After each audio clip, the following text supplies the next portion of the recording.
everybody, welcome to a brand new episode of Top of the Pods. It's been a while since we've been back. We've had a lot of things in between delaying us. Some people were on holidays, some people were not. But we're back. We're here, and it's 2024. So we thought we'd go back in time to the year 1994, and I'm not sure who found this list. I'm going to point the finger at Tom. I'm going to blame him for this list, but it's It was me. top 10 films that proved that 1994 was the best year for movies. Now, 1994 had a shitload of movies. Some of them aren't on this list. So if you're wondering why maybe Forrest Gump or other films like that aren't on this list, this isn't our list.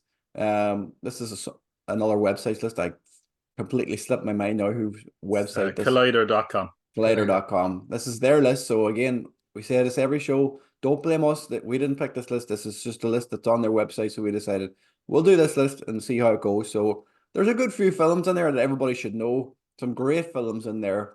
Some films that I hope everybody likes. I'm not sure if Phil liked some of the ones that I like because I know he was giving out about some of them, and we'll find out how he thinks about them throughout the show. So lads, how are we keeping? How's everybody doing?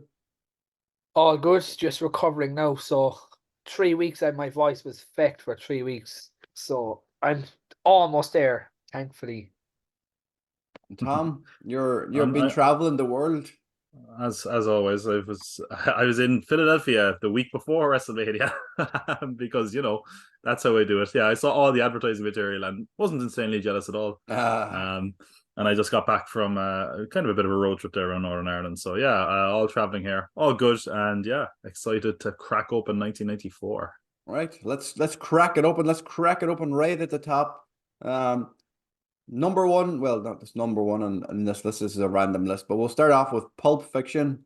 Quentin Tarantino's, we'll say his second movie that he actually created. He's written a few movies before Pulp Fiction was released, but this was one of the ones that really elevated him and set them into the stratosphere, that got Quentin Tarantino's name all over Hollywood. So lads, Tom, I'll start with you. I'll come to Phil after because I know what Phil thinks of this movie. I kind of think.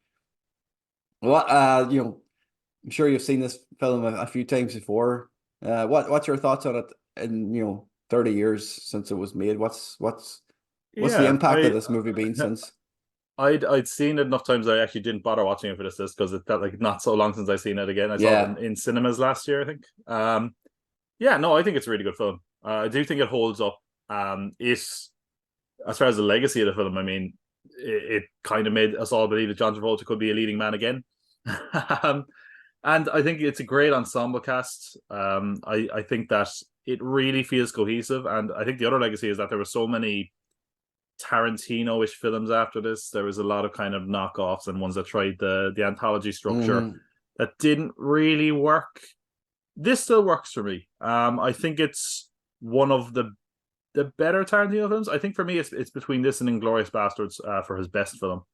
But I think it's one where it doesn't lean too far into Tarantino territory at times. I mean, at least to an annoying degree. Tarantino has a lot of annoying tropes and is a little bit, loves the smell of his own fart sometimes. And I think this is a little bit free that. Feet.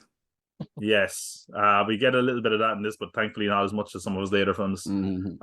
Aside from that, if there was things that I find annoying about the film, I mean, there's some. First of all, Tarantino in any of his films always takes me out of it, and I think this is one of the worst examples of that, where he plays Jimmy, one of the most annoying one-note characters ever, where it just seems like an excuse for Tarantino to be a little bit racist.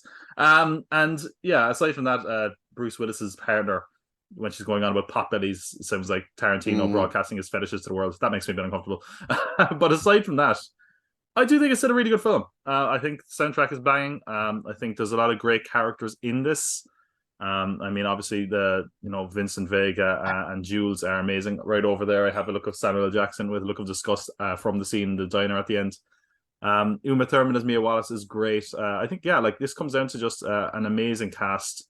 And stories that are really, really interesting. I think it's, very, very dark at times. You could argue that it probably doesn't need to be, but I think that's what kind of works with this.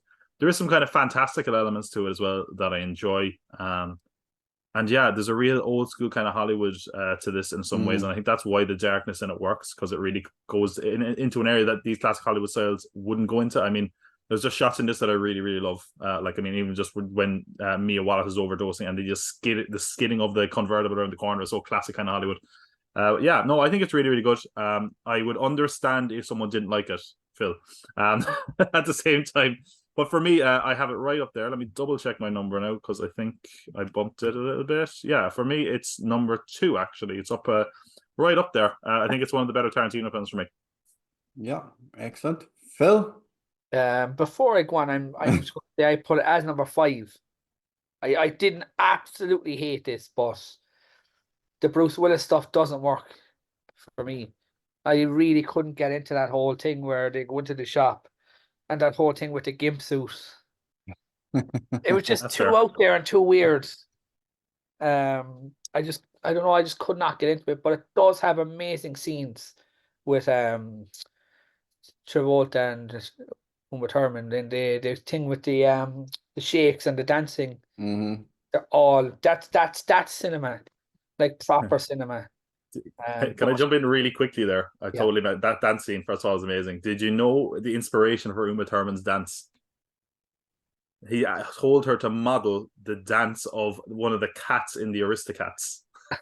Which, if you watch the Aristocats, there's a cat going like this, and then you watch Uma Thurman, and she's like, it's the exact same thing. It's really funny. Sorry, go on.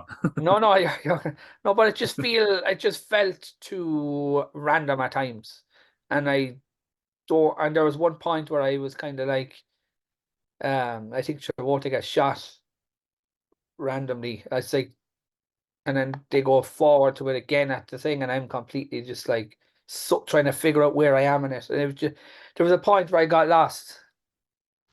How many times have you seen the film? Twice, I think. This is the second time. All right. But like, you know the part I mean, like where he gets shot and then they go to the cafe again. Yeah. Kind of, I was like, okay, I'm a bit lost here. I don't know the timeline. But overall, it was okay. It wasn't really. I just don't get the hype about it at all. Yeah. I'll go backwards on what you're saying. The hype about it was the way the film was shot. Like, it wasn't shot chronologically, or the film didn't tell the story chronologically. It started off, midway through. If you broke the story up, you're midway through the film with, Honey Bunny and the scene in the diner, and then they walk into or they're already in the diner at this stage. Like, so that's like in the middle of the film after they've blown the head off. What's his name in the back of the car? Oh yeah, Marv. Is it Marv? It's Marv. Yeah, I think it's Marv. Yeah. Yeah. So then Bruce Willis's scenes are all like after the diner scene, and then he goes on the run, and John Travolta or Vincent Vega is trying to find him, like after the boxing match. So he doesn't die until the end, even though the end is cut into the middle of it. Like, but I know what you're getting, like, because nobody ever would have done that before in Hollywood. That he was probably I'm not sure if he was the first person to tell a story that way on cinema and screen, but that's why probably it stood out to a lot of people. Is just something completely different. Plus, it's got one of the best soundtracks of all time, and the cast and the crew, like everything involved in it, like they were all like, some of the scenes are just like, I don't know why, but I love the $5 milkshakes. I love that scene. Yeah. Well, you know why? Like they were the Martin and Lewis was two white guys, and the other were two black guys. So it was like vanilla or chocolate milkshake. That was the reference. Okay. But I think there's a lot of good minor characters in this. Like, I love the Wolf, Harvey Keitel's character, like where he's just like, it's a 20-minute drive, I'll be there in 10 or whatever. It's like, wow, that's a cool bit of dialogue. That's one of I think that's one of Harvey Keitel. Even though he's only in it for like 10 minutes.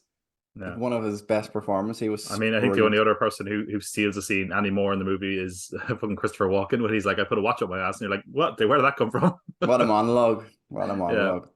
Do you know Uma Thurman didn't like the Chuck Berry song for the dancing? Actually, she wanted it gone. She wanted something else. She hated it, and Tarantino just said, "Wait and see." And I couldn't imagine any other song being in that scene right now. For me though, it's like for top tens is one of my top 10 films of all time. On this list, it's number one. Nice. This is probably the way I'm telling this now is probably in my own head, like, but I'll go to the next film, which is also in one of my top 10 movies of all time, is The Crow.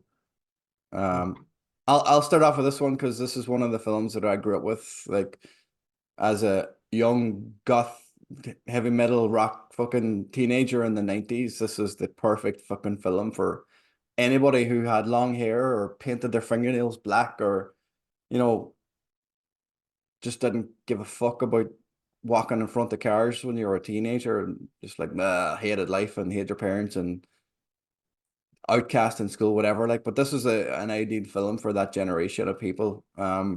Based obviously it was based on the comic books. Unfortunately, we lost Brandon Lee. Obviously, one of the most famous stories, from any movie was the death of Brandon Lee in this film. So, it probably made it an even bigger movie after that. It's one of them similar to Heath Ledger and the Joker or and Batman. It really took off. People really wanted to know what it was. So I think there's so many good things about it. He's not in a lot of it. There's stunt doubles, did a lot of his scenes in it, like, but just the story itself, the story of revenge. It's been, it's one of those like similar to John Wick or any of them films you see about, somebody kills. That's a very interesting reference you just made. Did you know who Brandon Lee's stunt double was in this? Brandon Lee's stunt double is a man named Chad Stahelski, who would go on to co-direct John Wick and direct the rest of them. Yeah. There you go. Anyway. Ridiculous. But it is like, it's one of them stories of revenge. Like you're coming back to get the revenge on the people who killed your wife or your partner or your puppy if you're watching John Wick. Like, so, you're invested with the character from day one. Like these fuckers have killed his wife. We had wife to be and killed him, they thought. So bringing him back from the dead. I don't know where the story of the Crow or, where that comes from in the original comics. Like who came up with that idea? Is it a pagan thing or something that came out? I don't know where it originally came from. With the Crow carrying her soul. I know the guy who made it. I know his girlfriend was killed by a drunk driver, but I don't know, was there like a mythological representation? Yeah, I'm not sure if there's some pagan ritual or something like that brings it back, but it's a good way of bringing him back, so he can have his revenge. Like, but it's not a Halloween film, but we watch this every year in October because it's Devil's Night and it's set around Halloween time, so it is an ideal film to watch around Halloween time. But I could sit down and watch it anytime. I never get sick of this film, so it's number 2 in my list. This list is gonna be all over the place. Go on, Phil. No, I've never seen this. This is my first time ever watching it. I just did not get the hype at all. It really bugged me because there were scenes where, what's the actor's name? I'm terrible with names. The guy from Ghostbusters. Ernie Hudson. Ernie Hudson. Yeah, where he was just chatting and then there's like photography flashes, just constant. It's like I'm going to have a seizure with all this lighting and effects and everything. It was just. I actually put this as number 10, and I'm not joking. What? Whoa! What? Yeah. What? Wow. Very hard to watch. Now I know what you're saying. This is going to be all over. Maybe it was the copy that I had because I couldn't see it. It was so there. It's a dark film, but it's not that dark. I was sitting there going, I can't get into this at all, and I watched it twice. Like I watched it once there a few weeks ago, and I watched it again last night. It's like I can't get into this at all. It's like basically he shows up, kills people, lighting. It's like a music video from the 90s, is what I said. Yeah, probably directed by somebody who made a lot. But again, like if I watched this as a 10-year-old kid at the time, I probably would have loved it. Would you be allowed to watch this kind of film when you're? Oh yeah, definitely. I just never did it for whatever reason. Sure, like I was watching Scream when I was 9 years old, so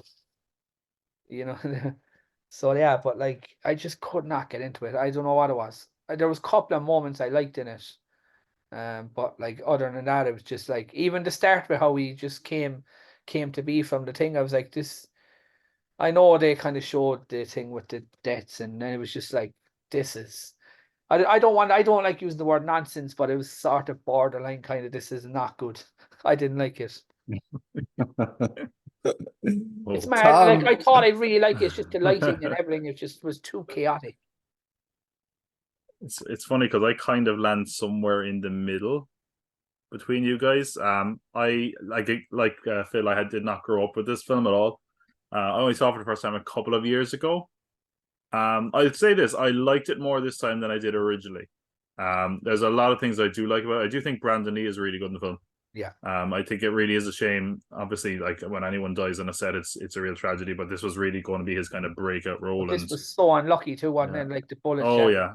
So I mean, geez, I've done like a deep dive on how this happened. Like, and go. I'll explain it very briefly for those people who don't know. But basically, what happened on the set of The Crow was they have different types of rounds when they're using guns on set. So they have dummy rounds and they have blanks. And a dummy round is basically has a projectile in it, so that if you're doing a close up, it looks like a real bullet.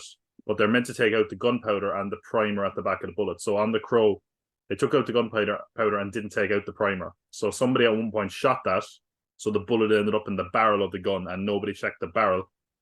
But then they get their blanks, and a blank is basically the opposite of that. It has primer and gunpowder, but no bullet in it. So it makes a loud flash and bang, but nothing shoots out of it. But what happened then is they put the blanks in the gun, no one checked the barrel, and the force of the blank shot the bullet into Brandon Lee.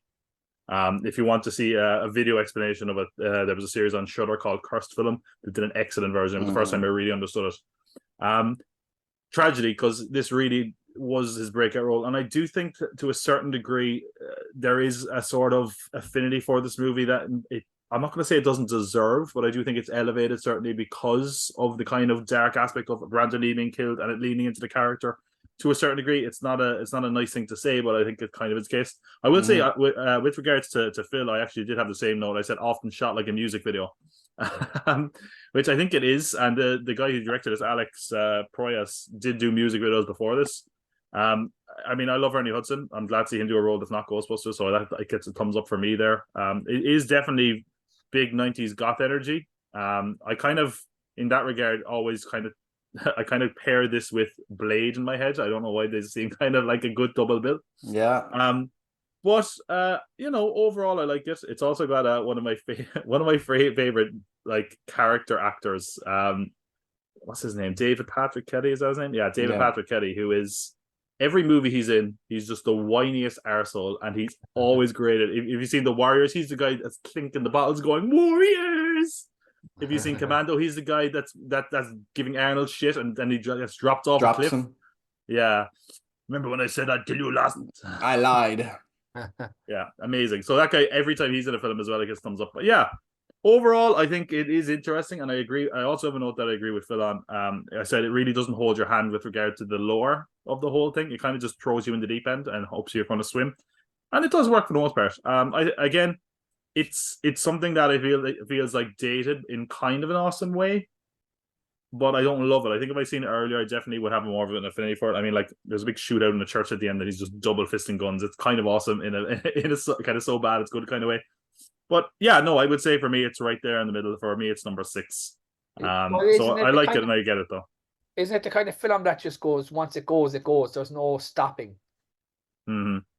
Seems like that. He only has a night to do it. Otherwise, he has to go back here. He's going to kill them all that night, even though he kills the last one the next night. So they're got a chance. I also love the makeup and the look of it is really cool as well. I know that comes from the comics, like, but I just think that the aesthetic of it is really cool. And I think a lot of films probably did ape that going forward. You know, he actually put his makeup on. He requested that he do his own makeup. He put his makeup on the night before he'd go to bed with it. So when he woke up the next morning, it looked more, worn by the time we was shooting. How much of the film was left when he died? What I heard is the main thing that they had to reshoot around him. Like there was parts of the film that weren't done, but like basically the whole transformation scene of him into the Crow for the first time is mostly not him. And I think when I read that having watched the film and then rewatched that scene, and it's kind of obvious. You There's can a lot see of it. scenes of shadow. You Yeah. can see the CGI as well in the mirror whenever he actually breaks the mirror, punches the mirror when he's putting the makeup on. It's not actually him. CGI'd the face into the mirror, and then they shattered the scene. What you could see Yeah, the there's CGI kind unused of footage, moving. CGI, and a few other things, face replacement, that kind Mm. Mm. So yeah, that's the Crow. Next on the list. Not sure how everybody feels about this one. Chungking Express. Um, kind of a melodramatic love story. This isn't something that would be right up my street, but Tom, I'm going to let you go first and see how you feel about this one, and I'll come back to you. This was one that I was really excited for, and it just didn't work for me. I was on board with it initially, but I thought it felt really meandering. It kind of reminded me a bit of Lost in Translation, at least initially. Mm-hmm. Yeah. It's broken into two stories, and for me, the problem is that I found the first story far more interesting, and it gets way less screen time than the second story. So I feel like they either should have had three stories or paced them a little bit better. Because for me, like I was really into it at the start, the first story, and then the second story just felt a little bit long. I kind of lost interest in it, and yeah, it just kind of dragged as a result and kind of soured me on the film. I thought the performances were really good. I thought it was well shot as well. Overall, I didn't like in the first story, especially anytime there's like a chase with a cop, there's like a weird smear kind of effect. I don't know what the That's technical term like is. fast shutters come. Yeah, that's what I thought it was. Yeah, it's I kind of is annoying. It kind of comes off like a bit gimmicky. I Yeah. also think it's one thing that's very kind of odd is like the songs, the music in it.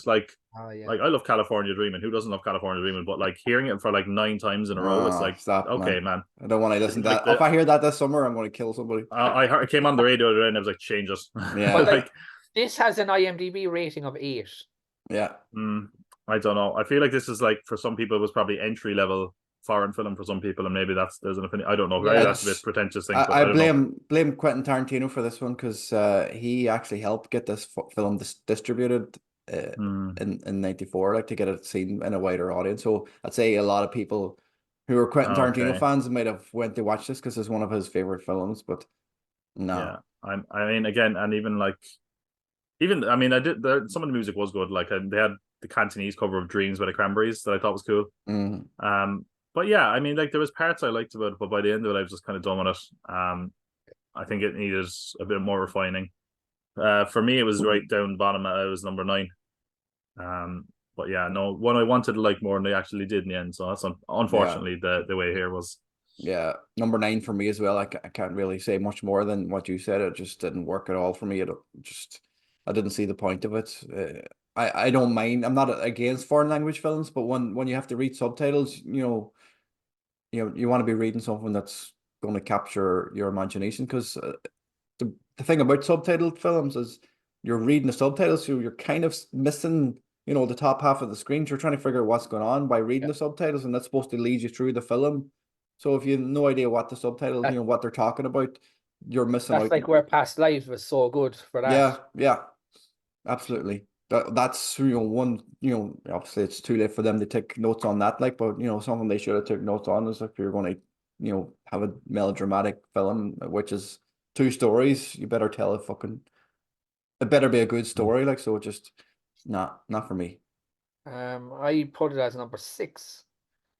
I didn't hate it. I just was hoping that for some reason in my head I was thinking there's got to be some more to this first story. Besides that little shop thing they did. There's one scene where they go to a shop and he's waiting outside. You pay for my can or something. Yeah. Yeah, I was like, that's it. I was like expecting a lot more than that. This would have been a very good short film. Yeah. I think it was just too. The performances were quite good. It's just there's too repetitive. Too many scenes with the same thing at the counter getting food and the letter and all that kind of stuff. Like it's just I don't know. I also feel like if you went one story to 2 and then back and forth rather than doing the long, it might have helped. And for some reason in my head, I was thinking the girl with the short hair was the girl with the wig. I don't know why. I thought that at first when I was like, is that going to be the whole thing where that's her? because I was finding it very hard to process that these were just two different stories. I don't know. I just thought Yeah, it there was, was like there they say that there wasn't any maybe unless I missed it, there wasn't crossover between the two stories, was yeah, there? there was one Was Was there? there? Is it something minor? very minor. Was they Yeah. passing each other in the street or something? Oh, Yes. that was it, isn't it? Yeah. Yeah, yeah. Yeah. Yeah, Yeah, that didn't really work for me. I no. think it's kind of weird. Again, you're saying the Tarantino recommended, and considering Pulp Fiction has a lot of that in it, and then you see this where it's like so bare bones regarding that. Yeah. And The yeah, I thing think is, I didn't good hate it. job. I just thought that it was just, I don't know, like the whole thing where she's trying to clean the fish and all that kind of hiding in the room. It's all unnecessary. Yeah. Mhm. I Yeah, think, I you just need to found it a bit tonally odd with that kind of stuff as well. There was times where it was kind of whimsical, and times yeah. where it was just like kind of dark and dramatic, And and there's a it's couple of weird just scenes where he's rubbing her feet and all this kind of weird stuff. And that's why Tarantino ah, likes it. you Yeah, beat yeah, me to it by that much. Oh, god damn you!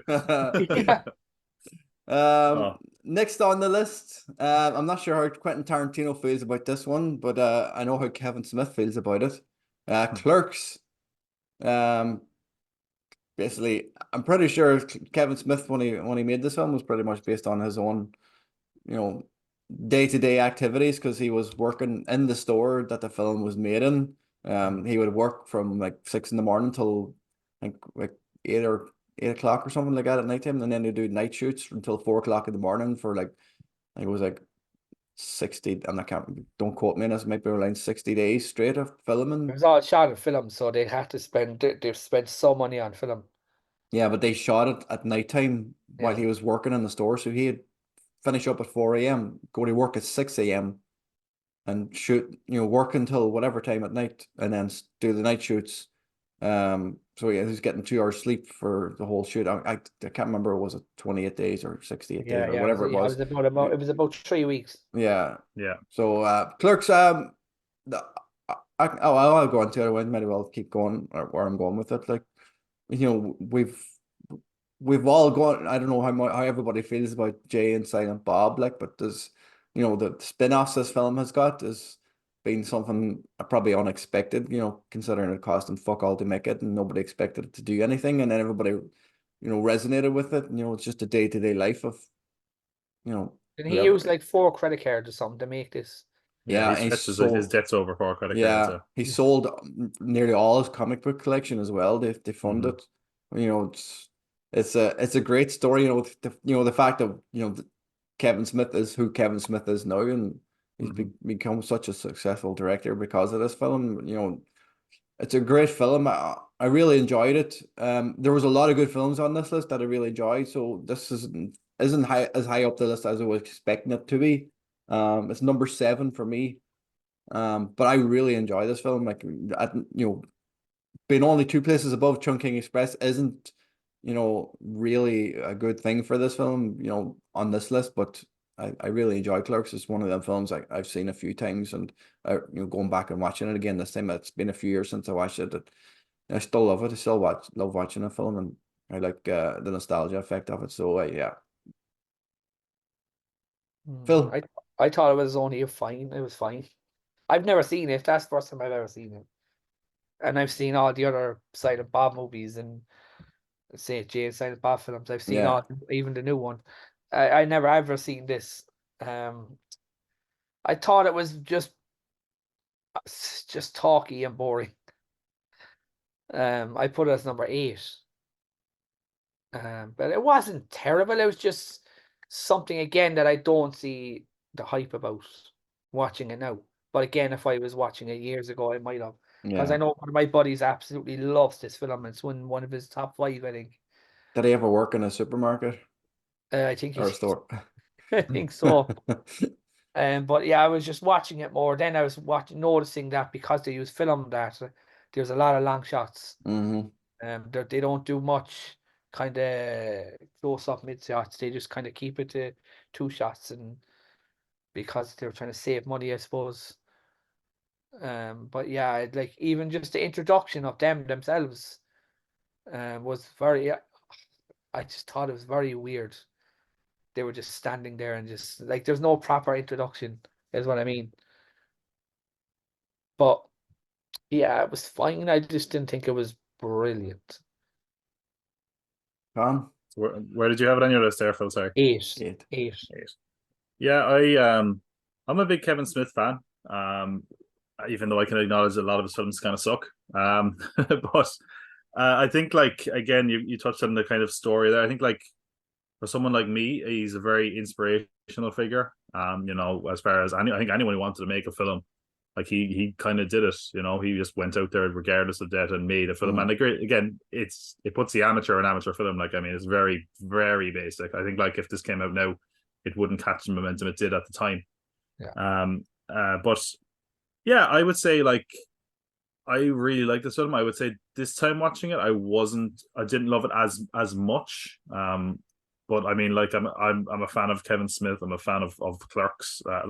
This time last month, I was in front of the quick stop where this was shot. Like, and yeah, I think what works about it though is the characters. There's a lot of interesting characters in this. I think we have Dante and Randall. Dante is kind of the boring, straight-laced kind of character, whereas Randall is the kind of fun one, even though he's kind of a prick. But I think I think what really worked with this one is it kind of feels true to life. I feel like we all have kind of friends like this, and we've all had dumb conversations. It's just no one would think to put that in the film sometimes, maybe for the best at times.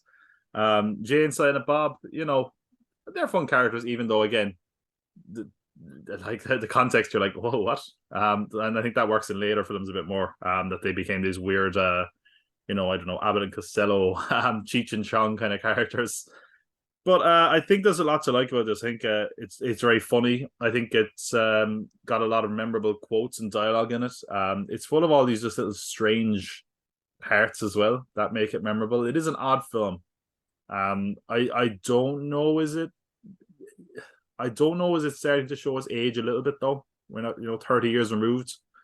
I don't know, is this one that people are going to be like looking back on 20 years and going, oh, that's still funny? Yeah, I don't know. But I enjoy it. Maybe it's a nostalgic sense that gives me, or maybe it's kind of respect for Kevin Smith and being a fan of. I mean, like, I'm such a fan that I could like name the random extras in it from the whole Kevin Smith universe. Like, that's how big a fan of Kevin Smith I am. I think there's a whole generation of people like that. But yeah, for me, again, I think I actually thought it would be higher as well, to be honest, when I watched it, even though it's still at a respectable position given what's on this list. But for me, it was 5, which is pretty high. So yeah, number 5 for me is Clerks. Yeah, sweet. But like you said, you mentioned there, does it hold up? Again, we always say this on our shows. This is aimed at people nowadays, like 30 years on. Do the teenagers of this generation, would they understand it? The mid-teens or early 20s people who may discover this There's for not the even first time. shops like that anymore. No. Yeah, no video stores like wouldn't hold up. Video stores are gone. Yeah, it's like, I think over time it's going to be more and more that's going to be kind of thing of the past. It'll be kind of quaint to say, oh, remember when you'd go and you'd get milk and eggs and there'd be someone like a cigarette sale, all that kind of stuff will be probably gone to a degree. All the smokers in this film, you get at these days. Next up on the list, we have the only documentary on our list. I'm not sure, is this the first time we've ever had a documentary on our list? Yeah, I think it might be. Might be, yeah. That's something we need to look at. Then again, I feel like we've said that before. We have. we said we need to do a list of documentaries, so that's something we need to look at as well. Like, but Hoop Dreams, documentary, a very long documentary about Will Gates, not Bill Gates, Will Gates and Arthur Agee, 2 teenage high school basketball players who, it's pretty much.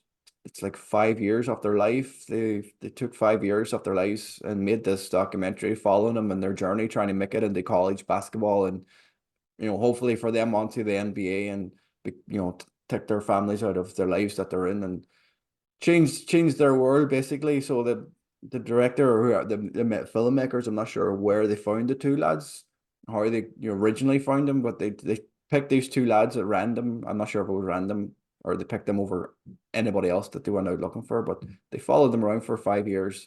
And it's a documentaries are, a big fan of documentaries that are 3 hours long or almost 3 hours long.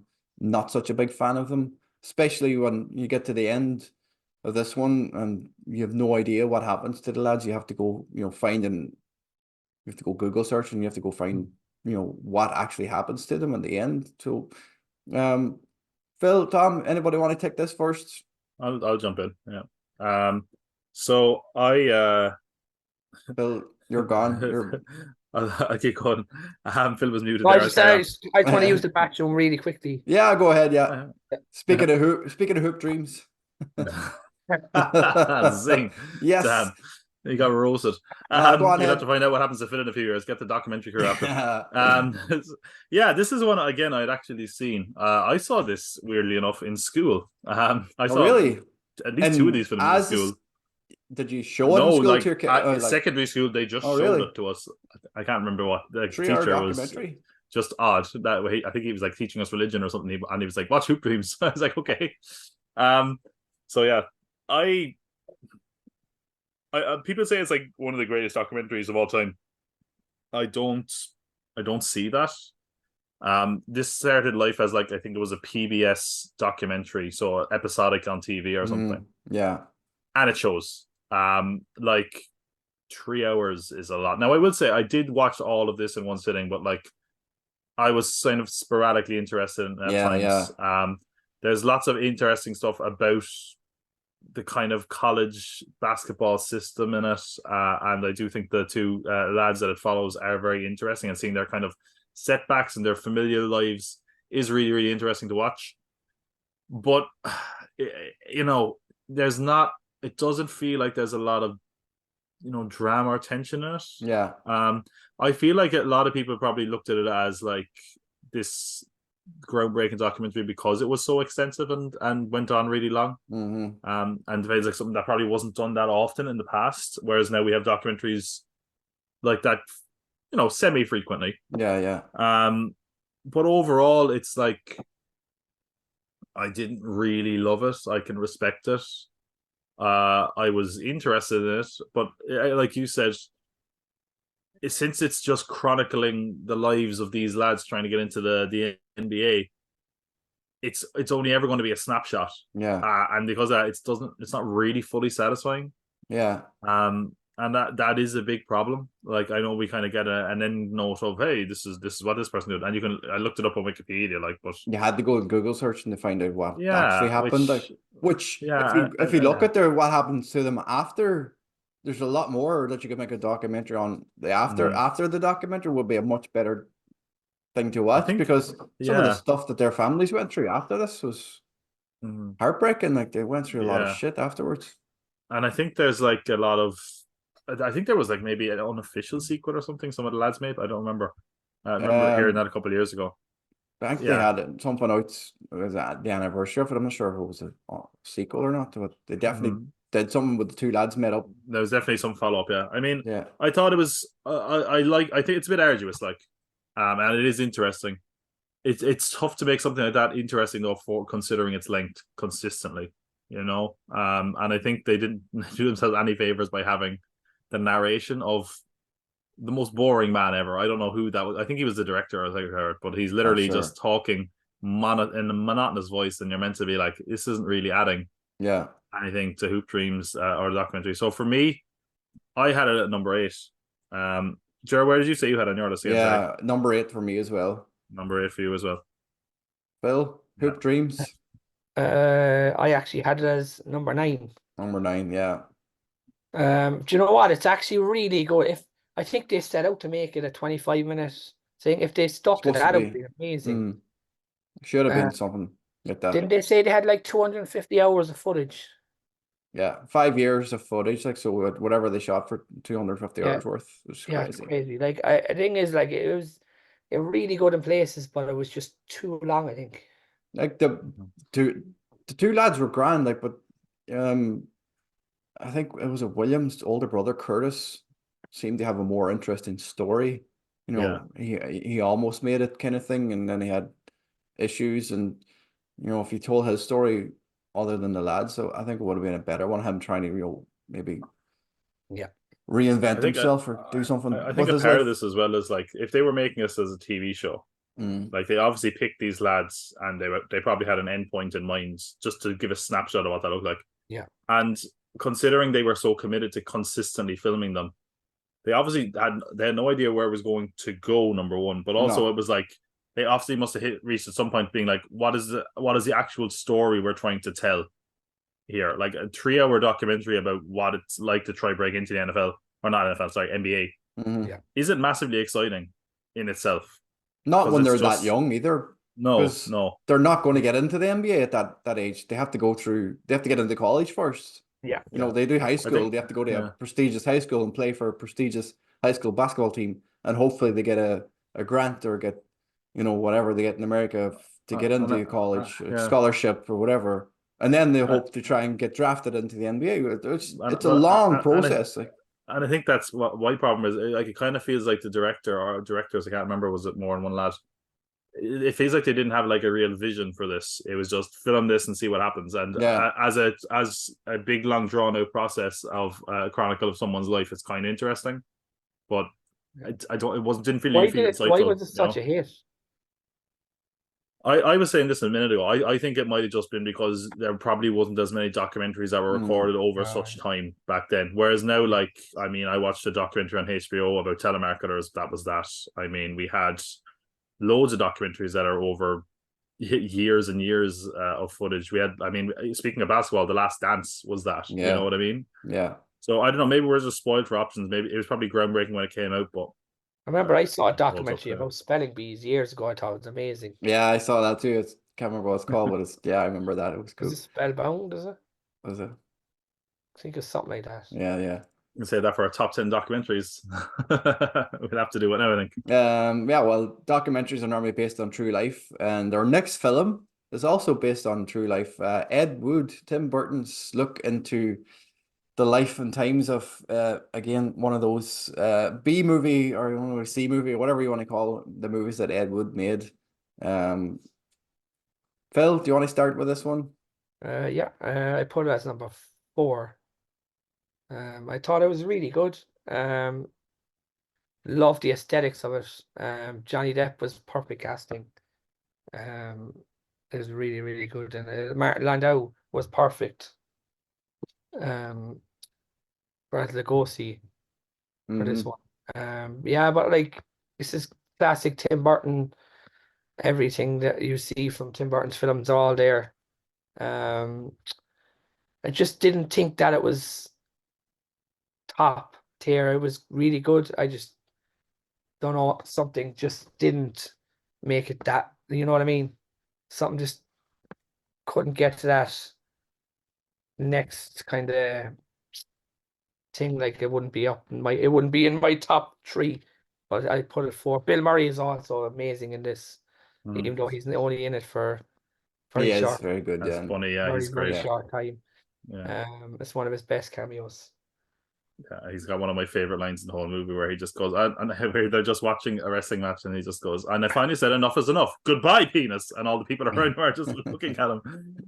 Yeah. Or when he's talking to the drag queens, and he's just like, I don't want anyone to feel jealous because she looks like Peg Ely, and I don't want anyone to resent that. It's just amazing. I might just well jump in now and talk Yeah, about yeah. Edward because I'm raring to go. I'm going to say something that's maybe controversial. I think this is, if not Tim Burton's best film, I think this is certainly probably the last good film he made. And I think if you look through his filmography, you'd have to put up a strong argument for some of them. I also totally understand why he told this story. I mean, it's about an artist who made kind of uncompromising weird shit with a group of oddballs. Mm-hmm. Like, this is Tim Burton's like absolute fantasy here. Yeah, I agree that Johnny Depp is great in it. I think he brings a real likability to Ed Wood. Was he Oscar nominated for this? I I don't nominated. think I'm not so. sure. I know Martin Landau was. Martin Landau might Martin have Landau actually was won. I think he got one for best supporting actor as far as you know. Yeah, I think he did win the one, didn't he? I'll have a quick look there. Awards. No, yeah, no. Johnny Depp wasn't nominated for an Oscar. Martin Landau did win for best supporting.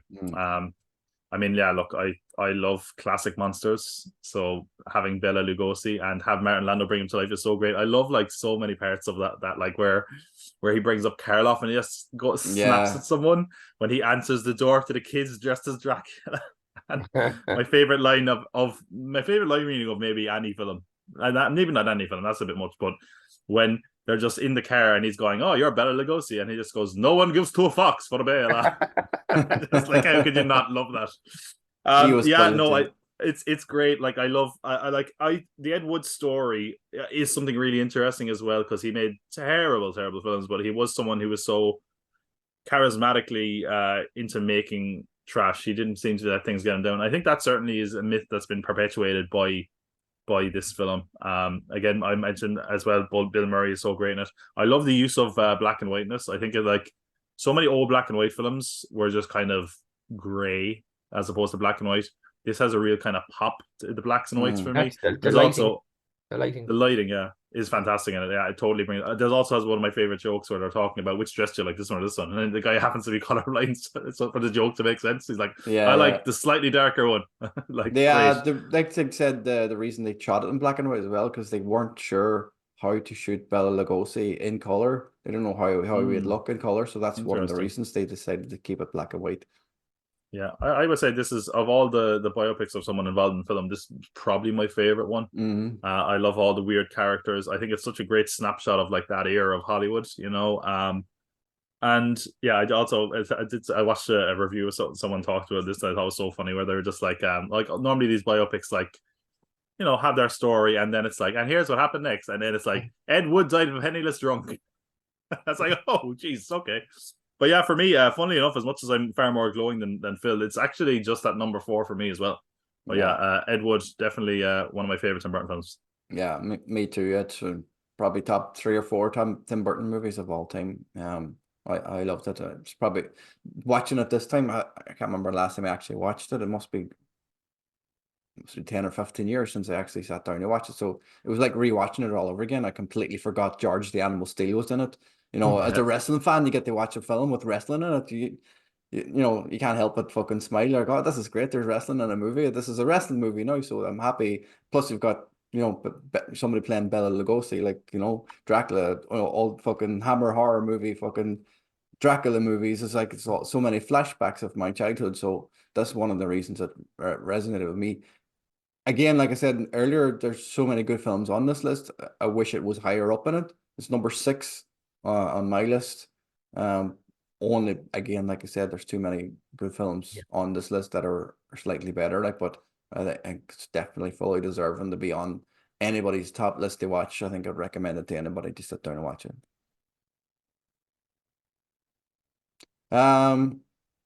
Next up, this film, this fucking film. Eat, Drink, Man, Woman. Tom, I'll let you go first this time. I think you just already echoed my reaction there. Yeah, this is one that, like, this was towards the end of me getting to these films. At the start, I was kind of interested in it. It had a kind of a whimsical quality that I thought was all right. I honestly, I wasn't even able to finish it. I just got so bored of it. I just thought it was kind of, honest. Again, we're talking about subtitles and trying to maintain your focus. I found it very hard for this film, so I just couldn't stick.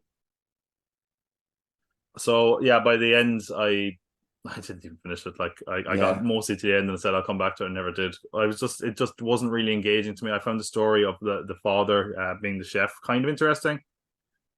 And then it kind of became a kind of a whimsical rom-com thing, which just wasn't really my taste. It's at the bottom for me. Number 10. That's Bill, mad. That's mad. go on. I actually love it. I knew you would. I knew you would love it. I actually have it as number 2. What? Oh, go on. Tell us why. You know what? I just love the human side of it.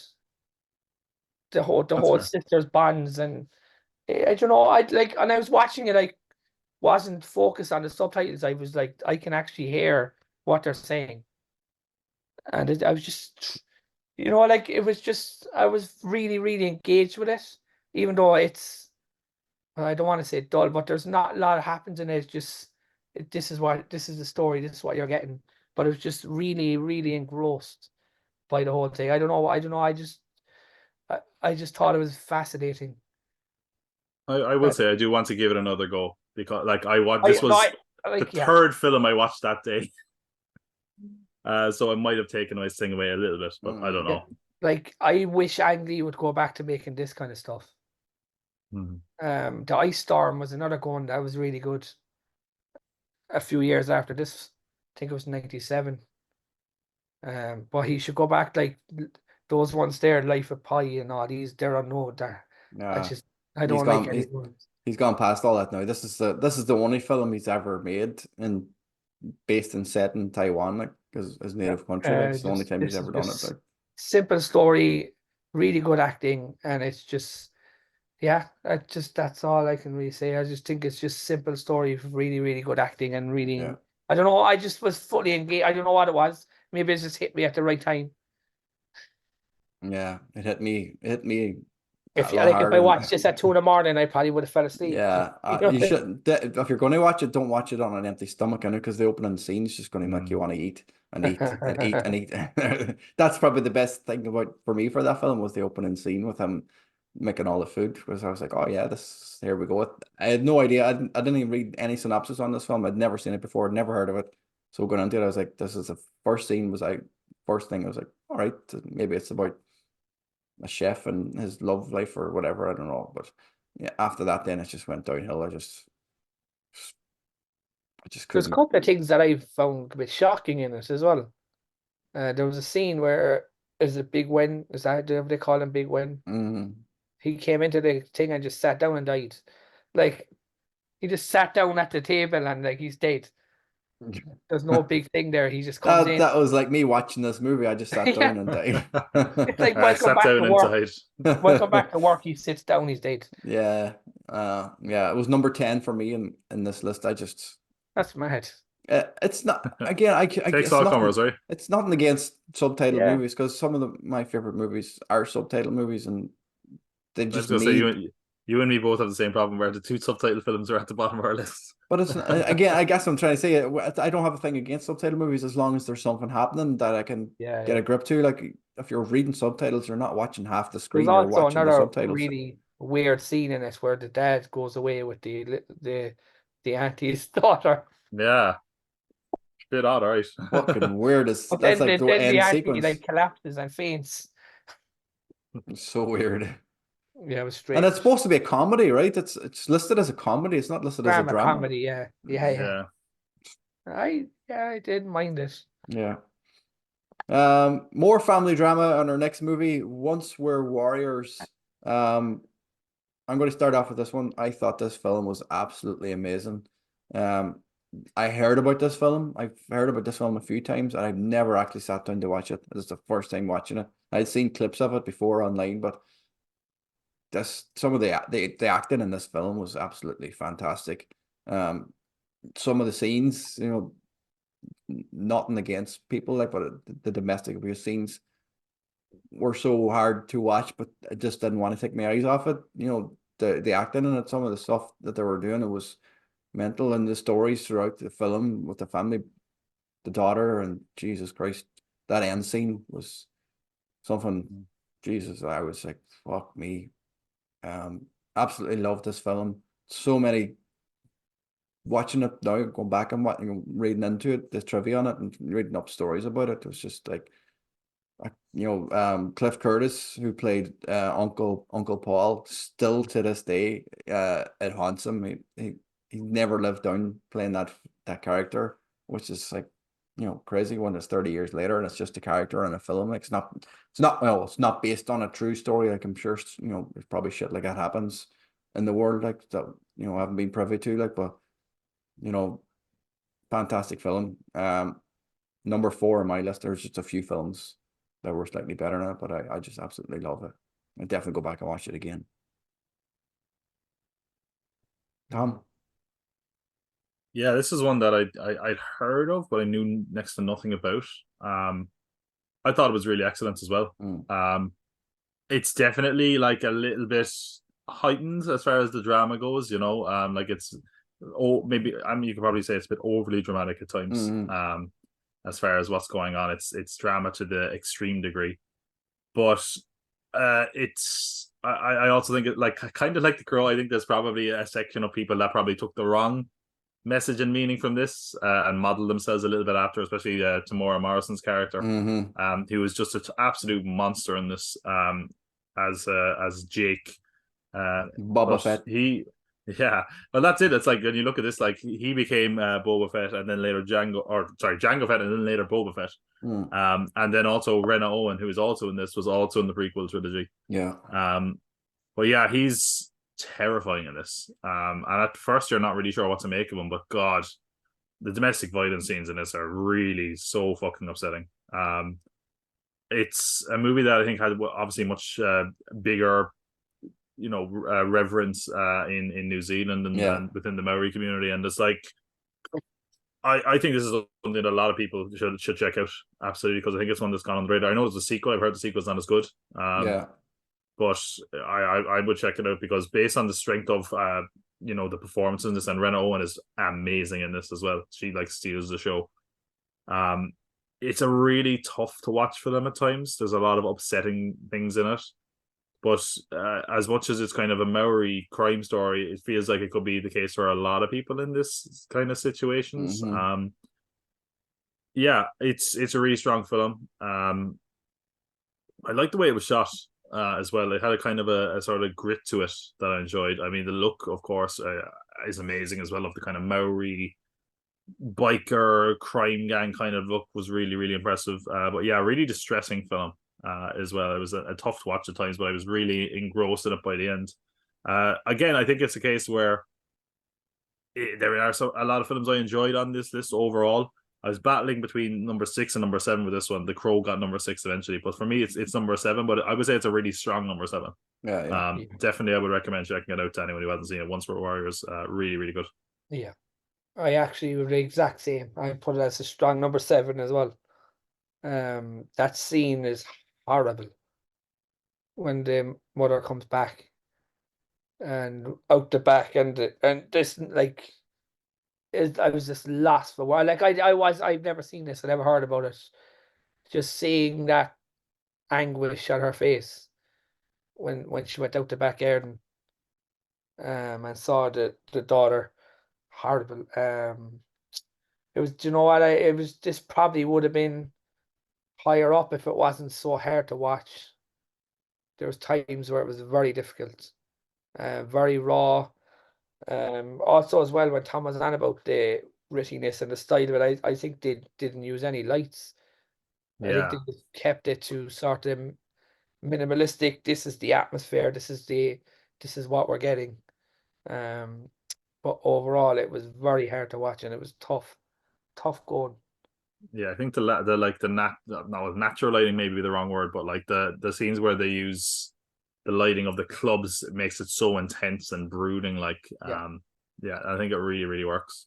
Yeah, but yeah, no, definitely a strong recommend. Yeah, absolutely.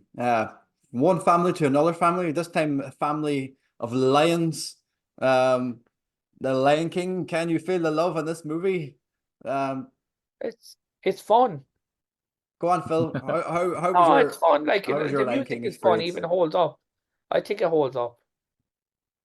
That scene isn't as impactful today with Mufasa as it was when I was a kid, but like it's who voices Scar again? Jeremy Irons. Yeah, it's really, really brilliant. But again, like it's the anime is, I don't know, is it because Disney Plus, the animation looks way cleaner? Did they re-up it? I'd say they probably remastered it since then. Yeah, because it looks like it came out today. It was that good, but like I was dancing along to the songs. I had a great time watching it. And I just felt like a kid watching it, and I really liked it.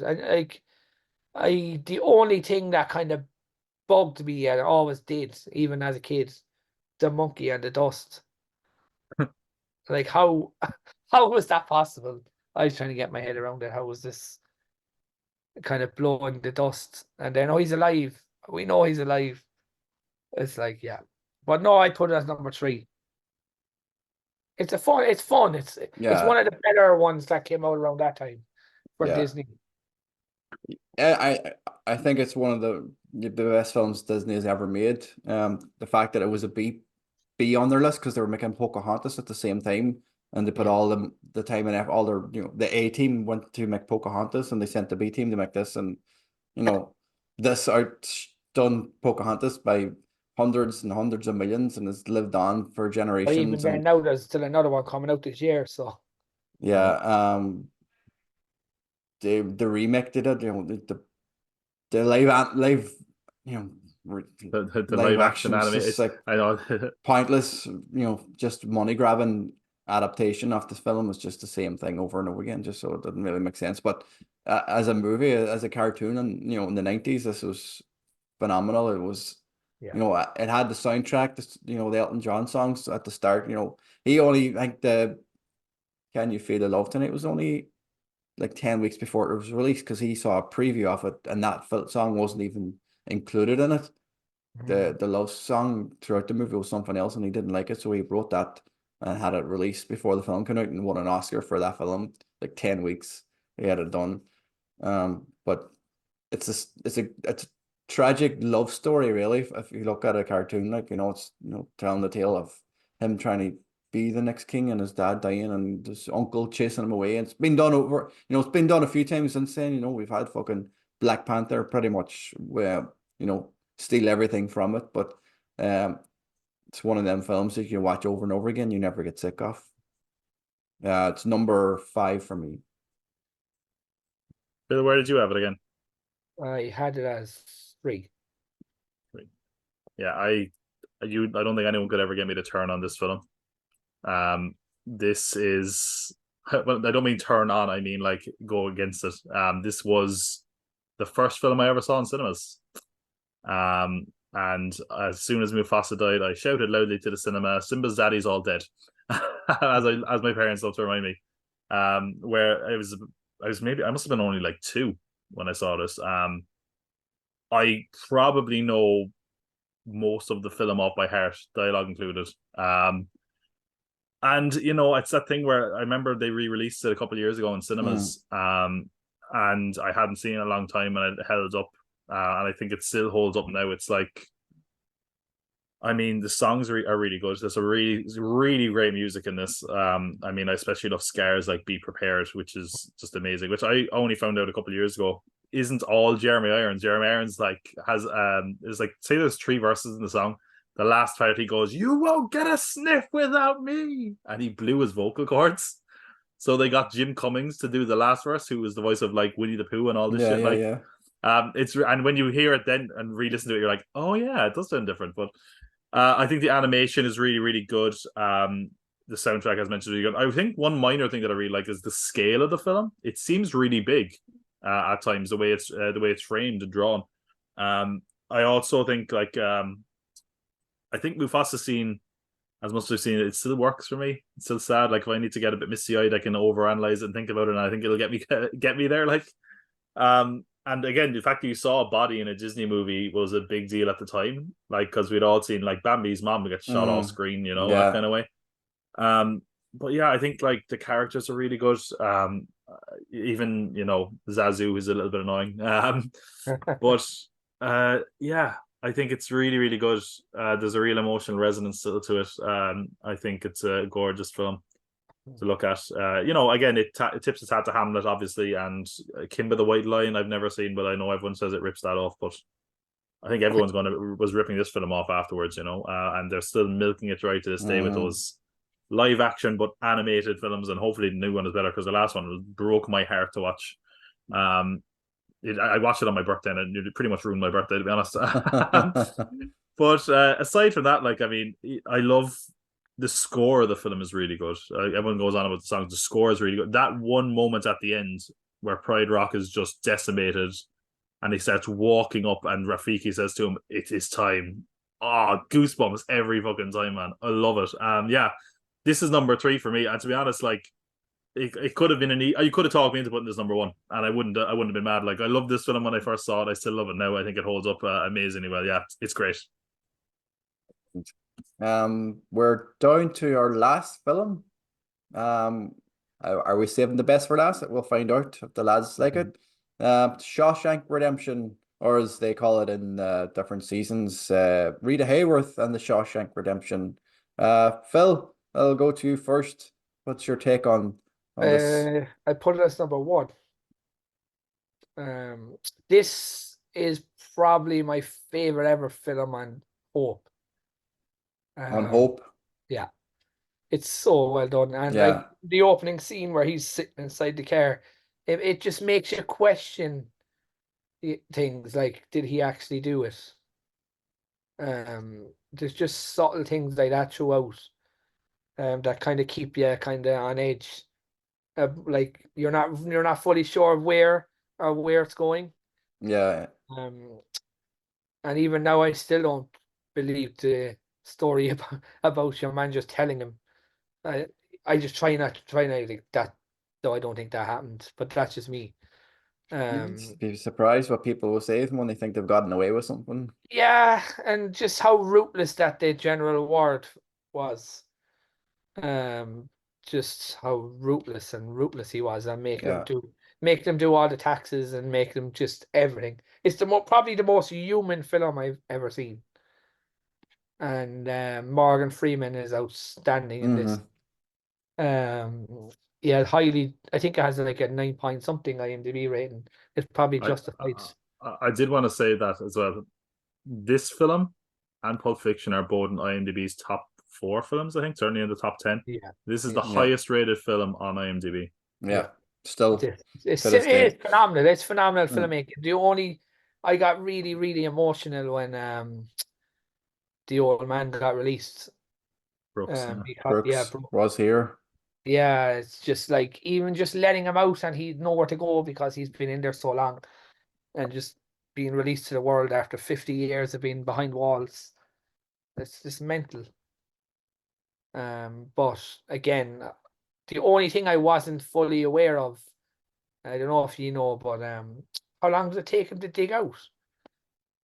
12 years, I think was it? I Was think it 12? the whole course. I don't know when it. I can't remember when he starts singing. I know the whole course of the film takes place over 19 years. Yeah, I think Yeah, it's 12. I think it took him 12 years to dig the tunnel itself, yeah. as far as I remember. Just mad. I love the part where he just turns and shows the rock and it goes through the poster. Hmm. Yeah, I haven't seen this in probably 20 years, to be honest. It's the first time I've seen it in a long, Yeah. long time. It's It's mad, it's like, perfect. it's mad that it's the highest rated movie of Yeah. all time on IMDb and probably a lot of lists, and it flopped at the box office. Like Sure, the Oscars as well.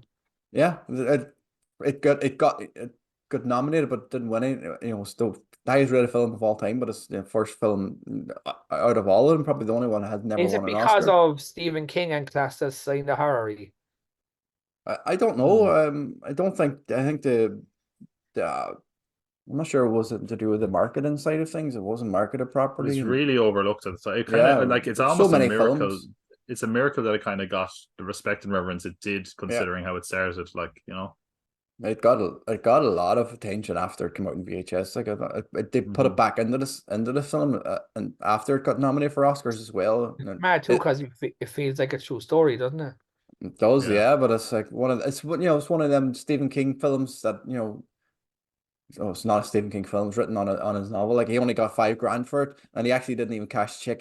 Give it back to the director, and he said use it if you ever for bond if you ever get arrested. yeah, He framed it up, but yeah. like Stephen King is very good with that. Like he actually, I think he used to have a thing where you could buy the rights to some of his books for $1. yeah, same with Green Mile, and I think it was the same with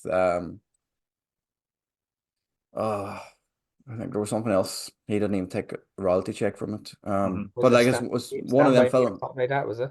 Not sure. I'm not sure. But this is one of it. I think this is his favorite adaptation of all films. All his novels or all his stories have been Yeah, adapted. Can I say adapted? Whatever. Adapted. Adapted. Adapted. What the fuck is that word?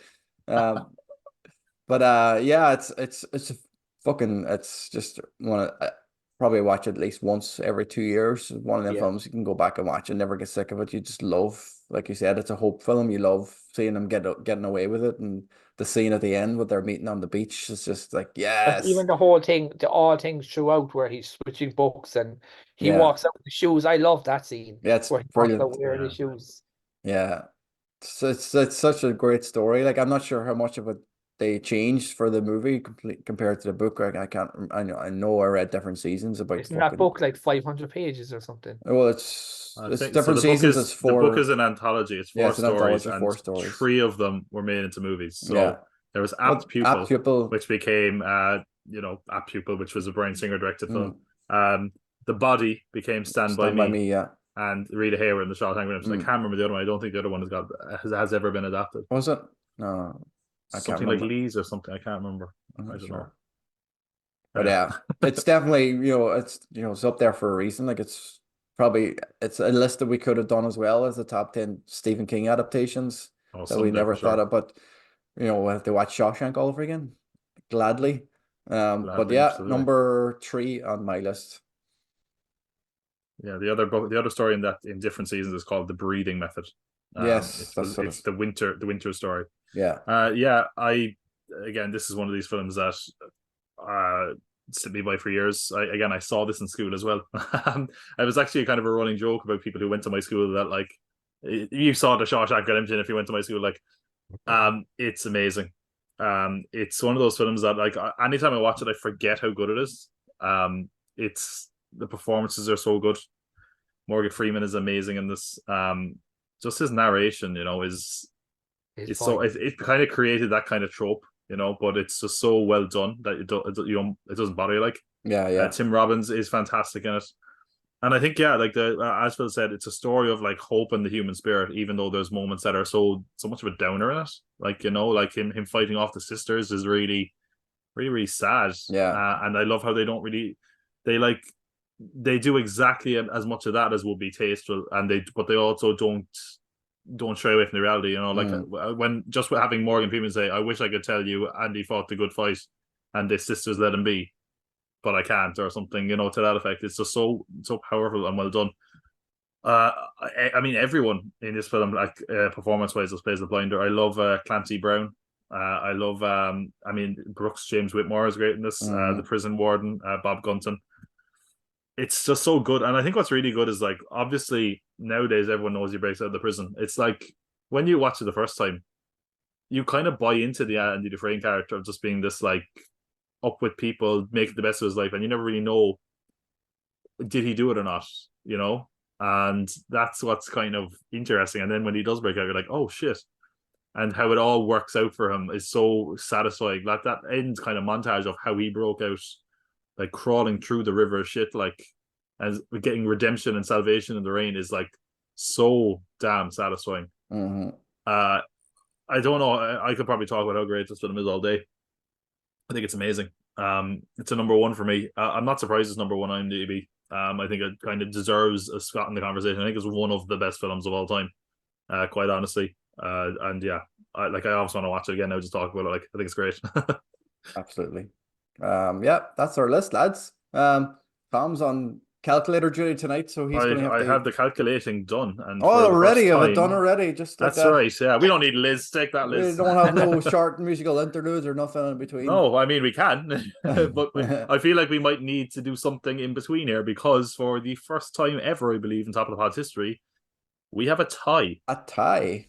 Now it's a tie in the middle of the table. Let's not make it too exciting or dramatic. Okay. Okay, No so choking. I guess does this mean we have a top 9 instead of a top 10 here?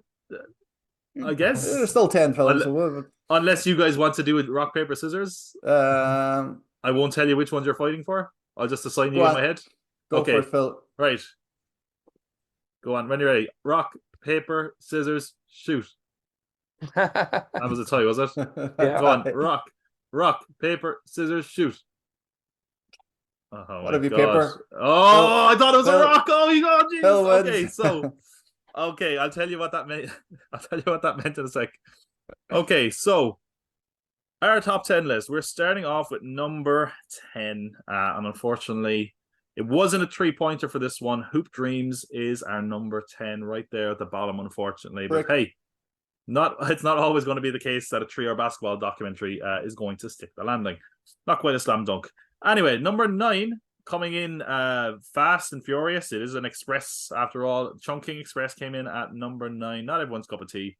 But hey, Tarantino seemed to like it, so maybe you might too. Check it out, I guess.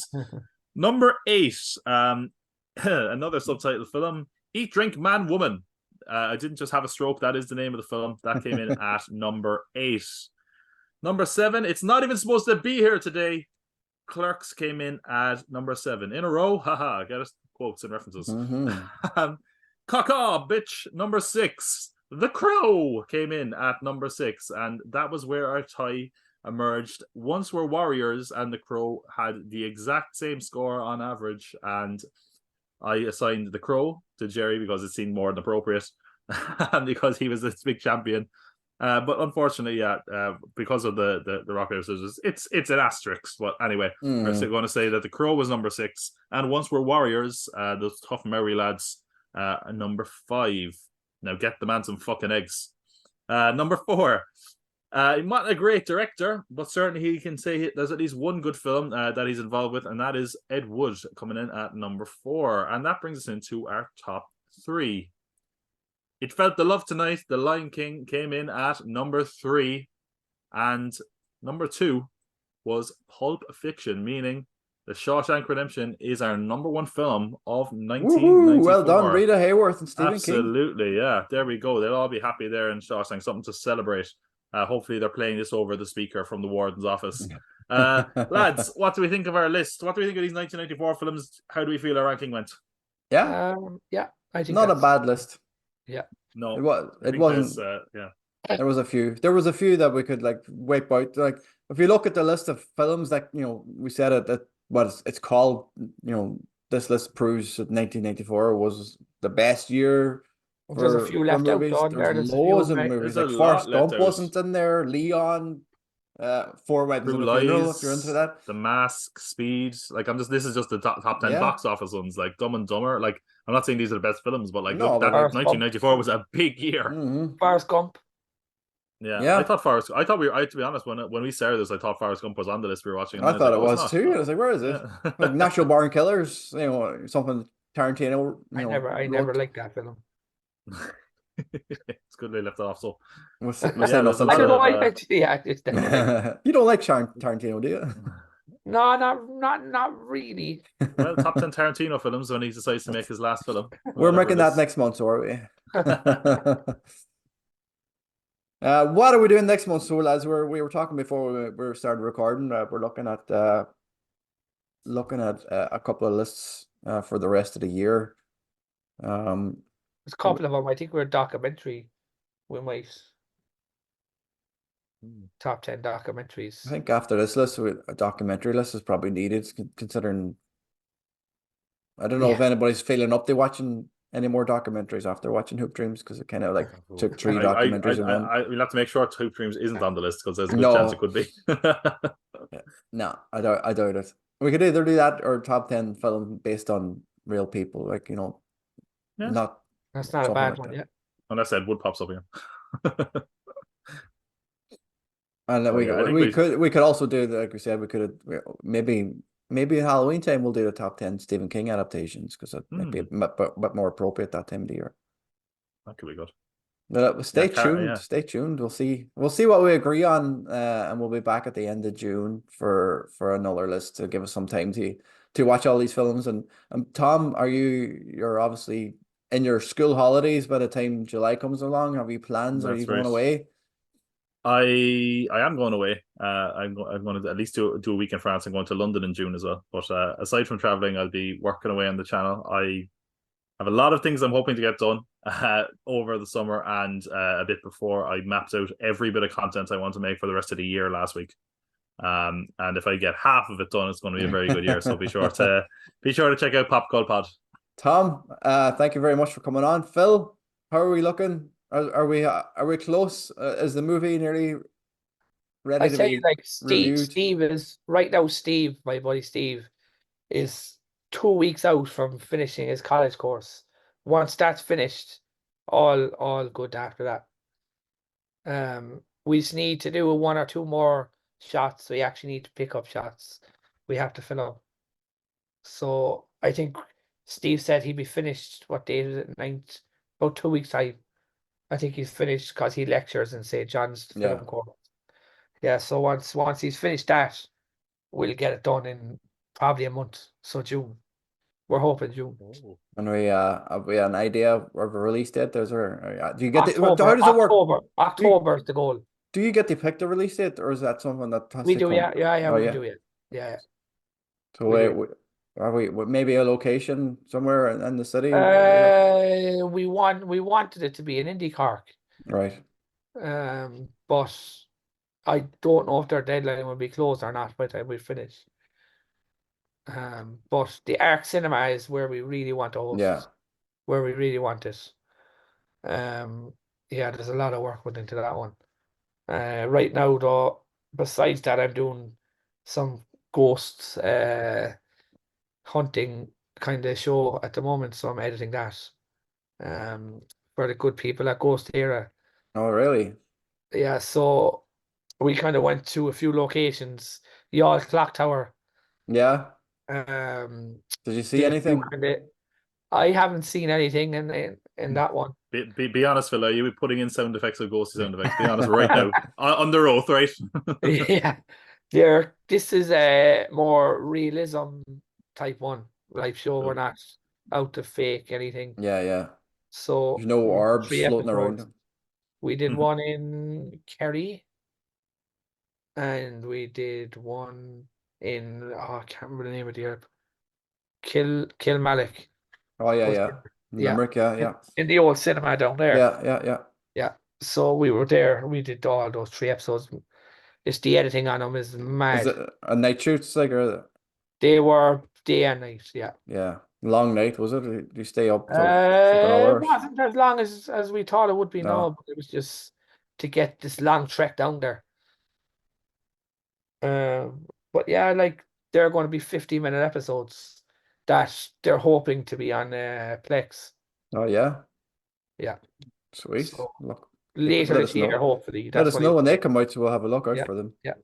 And if you're doing any more, let myself and Tom know. We'll come with you and go ghost hunting. Absolutely, Ghostbusters I'd episode. love to do that.